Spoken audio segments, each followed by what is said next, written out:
টলিপাড়ায় আবারও বিয়ের সানাই বেজে উঠল। বাংলা টেলিভিশনের অত্যন্ত পরিচিত মুখ অভিনেত্রী রূপসা চট্টোপাধ্যায় সাত পাকে বাধা পড়লেন। মূলত গতকালই তাদের বিবাহ সম্পন্ন হয়েছে। প্রসঙ্গত উল্লেখ্য, গত বছর অর্থাৎ 2023 সালের 14ই ফেব্রুয়ারি এই সায়নদীপ সরকারের সঙ্গে আইনি বিয়ে তাদের সম্পন্ন হয়েছিল। ও মূলত বিভিন্ন সমাজ ও সামাজিক মাধ্যমে তাদের রূপসা এবং সায়নদীপের বিভিন্ন রকম তাদের নানান মুহূর্তে ছবি পাওয়া যায়। মূলত শৈশবদের পর সামাজিক বিয়ে পর্ব সম্পূর্ণ হলো। বুধবার আইবুড়ো ভাত হয়েছিল, মেহেন্দির পর বৃহস্পতিবার সকালে যথারীতি গতকাল গায়ে হলুদ হয় এবং সন্ধ্যেবেলা সাবেকি সাজে তাকে দেখা যায় কনের রূপে। আশ্বিন মাসে সাধারণত হিন্দু বাঙালিদের বিয়ে হয় না, তো যেটা জানা গিয়েছে ব্রাহ্মণের থেকে বিশেষ তারিখ নিয়ে নাকি তাদের বিয়ের কথা পাকা হয়েছে। ঠাকুরপুকুরের একটি ব্যাঙ্কোয়েট হলে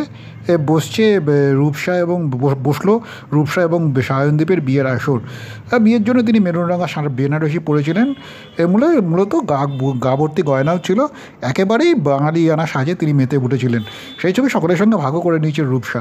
বেশ কিছুদিন ধরে তাদের বাড়িতে বিয়ে উপলক্ষে আত্মীয় পরিজন থেকে শুরু করে সকলেই আসছেন এবং বিয়ের আগের দিন অর্থাৎ গতকাল তার আগের দিন বুধবার তার আইবুড়ো ভাতের একটি ছবি লাল রঙা শাড়ি পরে সেই ছবিও ভাগ করেছেন সকলের সঙ্গে।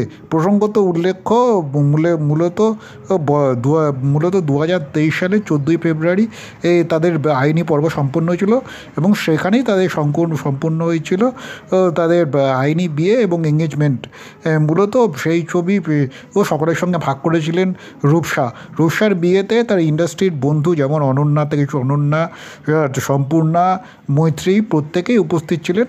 তারাও তাদের প্রিয় বান্ধবীর বিয়ের মুহূর্ত সামাজিক মাধ্যমে ভাগ করেছেন।